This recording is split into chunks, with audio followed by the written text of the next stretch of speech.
Well, here we are. We're at our house, and we live on acreage. And I think a lot of people wonder, why are we burning our property?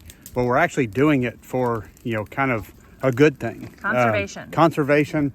It's a good way to control your invasive species, different plants. And we have locusts that are real bad. We have Japanese honeysuckle that are really bad. Plus, it kills ticks and chiggers, keeps those under control, and brings your grasses healthier. So that is why we're doing it. You see it a lot, farther out in western Kansas and different places, but we're actually doing it here because we live on acreage. We're trying to keep it healthy, and that's why we do it. And we have a burn permit for And we have a burn. permit Yes. for it, so we're all legal.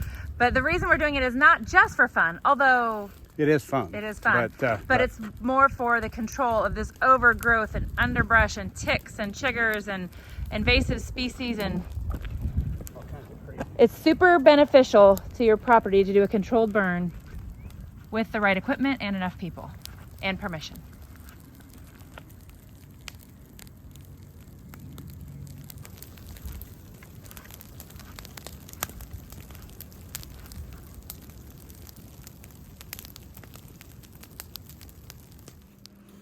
So we just wrapped up here at the house doing a controlled burn, and we're getting ready to head down to the farm and do the same thing. It's just that time of year. It's all about routine maintenance.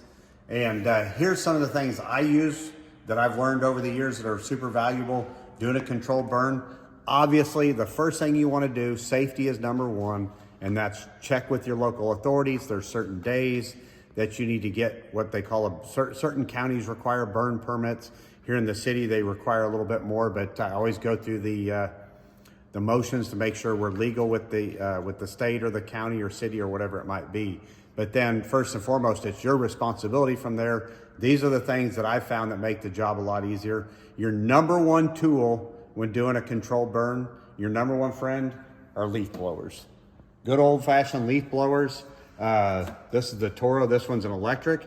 Thing I love about it is the power this thing has. But the thing that it does require is batteries. So you got to have extra batteries. If I go to the farm, I'll take my little mini generator and the chargers and charge the batteries in between burns.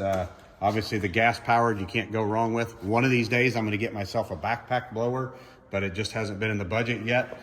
It's always good to have a chainsaw on hand, just for the fact of if you do get into some timber or something, or into some brush, and you need to get, let's say, some logs or a brush pile broke up or burned up faster, a chainsaw obviously makes the job easier. Obviously, your own gear. A good pair of blue jeans works great, or some type of denim, works really well for, what I wear. But these are the things that I'm pretty adamant about. Obviously, safety glasses or sunglasses of some sort. Hearing protection goes hand in hand with the blowers or chainsaw. Leather gloves. Leather gloves are important over some of the synthetic materials because leather gloves hold up to those little pesky sparks and that kind of stuff. The other thing I found is a good pair of leather boots. I prefer boots without laces. One, because I'm lazy and I don't like to tie my shoelaces. But two, if you do get into some fire, I have had my shoelaces melt or burn or something like that. So I prefer that. This is a do-at-your-own risk. We are not experts. Exactly. that is the disclaimer. But if you're going to big disclaimer. This is invest in one of these. This is the coolest little tool I've got. Obviously, this is what the professionals use. It's called a drip torch, and this thing makes making fire pretty easy. And it's actually, obviously, it's very dangerous, but at the same time, now that I've used it a lot, I feel very comfortable using it. I don't feel like it's as dangerous as what I felt. First time I did, I felt like I was building a bomb, but now that I've used it a lot, pretty darn safe with it. But the whole deal there is you can go online and look at different mixtures. Me, typically, I do a 3-to-1 mixture. I'll mix 3 parts diesel fuel to 1 part just regular gas.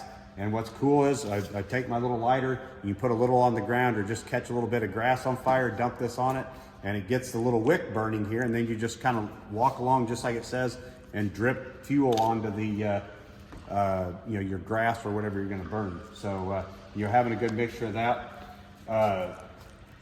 Got our tools here, lawn tools, just a good scoop shovel of some sort just to move debris around or pat fire out. A good old household rake and a pitchfork come in pretty handy.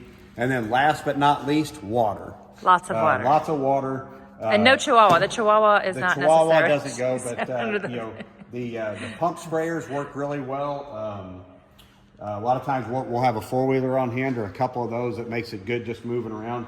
And you can see we just put places, but the backpack sprayer I really like if I get back into the timber and can't get there, so it works well. We like to have several adults and several four-wheelers so you can go monitor corners and watch it. And even yeah. that, the other big part is lots of, you know, the more people, the merrier. I mean, that's the biggest thing, is just having enough people on hand to get the job, you know, keep it contained. And here's the other thing, if you call and go through the process properly, your counties, your you know, areas that typically they do control burns, they're very familiar with it. So having a lot of people on hand is very, very important. The more people, the more control that you have over the fire.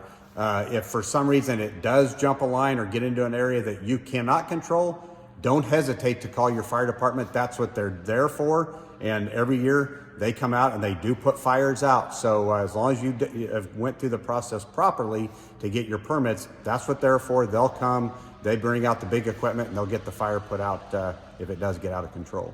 But you know, ultimately it's about having the proper equipment, doing small portions at a time, and just taking your time with it, and you get a lot done in a good day's worth of work. And your land will be better in the end. And yes, ultimately in the end, the land's going to be a lot healthier. You're going to have a lot of that underbrush, that debris that could cause treacherous fires down the road. This keeps it all in check, and your critters will appreciate it in the long run as well.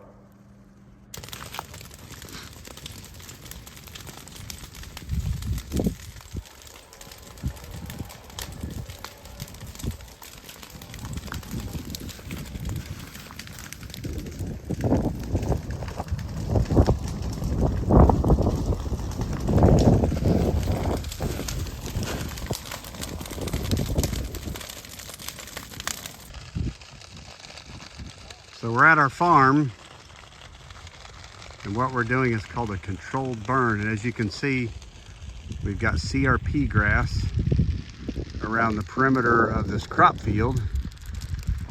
And this is a conservation deal where you've got to burn this every year or two to keep the grass healthy. It keeps a lot of the invasive species out of there, and it's really good for the wildlife and the habitat. So it's amazing what it looks like after you first do it, and then you come back here in 2 or 3, 4 weeks and it greens up real pretty and turns out a lot more lush and healthier for the critters that live in it. So that's why we do a controlled burn.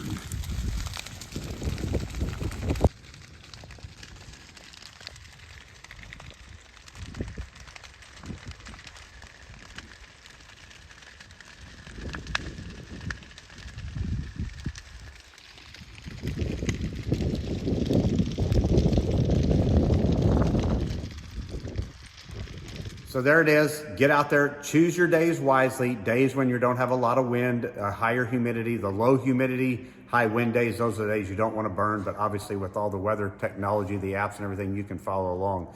But have the right equipment, have you some good fire breaks in place, just the areas to start and contain and control your fire. Get out there, be safe, and have fun.